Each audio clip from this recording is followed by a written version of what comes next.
Welcome back. Today is World Human Trafficking Awareness Day, and this year the United Nations is focusing on first responders and their role in spotting and stopping human trafficking. Joining us this morning is Doug Bennett from Magdalene Hope to talk more about what to watch out for here in our own community. Doug, thanks for joining us this morning. Thank you for having me. Absolutely. First off, can you talk a little bit about how prevalent of an issue this is in California and more specifically Kern County? So California has 3 of the top 10 cities in the United States for human trafficking, Los Angeles, San Diego, and San Francisco. And we're just off the I-5 corridor, which is how a lot of the traffickers transport the women from city to city. A lot of the women that we talk to here, they don't know how long they're going to be here, and they don't know what city they're going to next. So we see an average of about 25 women that we can talk to in just over an hour who are being sold just on the street. And then there's also the online aspect of it too.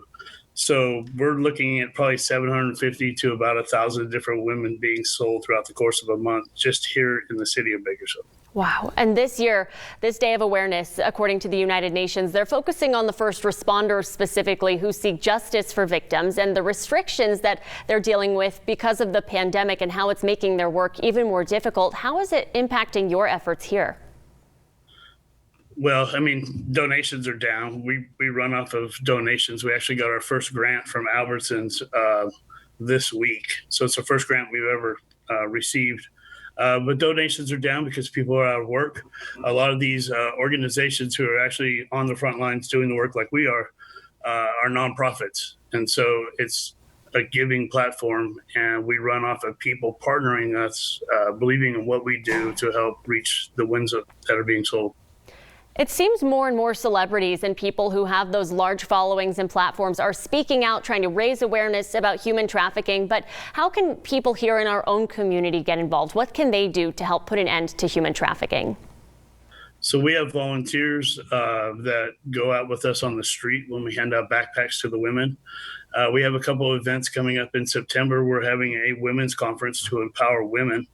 And in November, we're doing a golf tournament. So we need volunteers for both of those events. You can log on to our Facebook page or our website to find out more information on how you would like to involve, and then also partnering with us financially.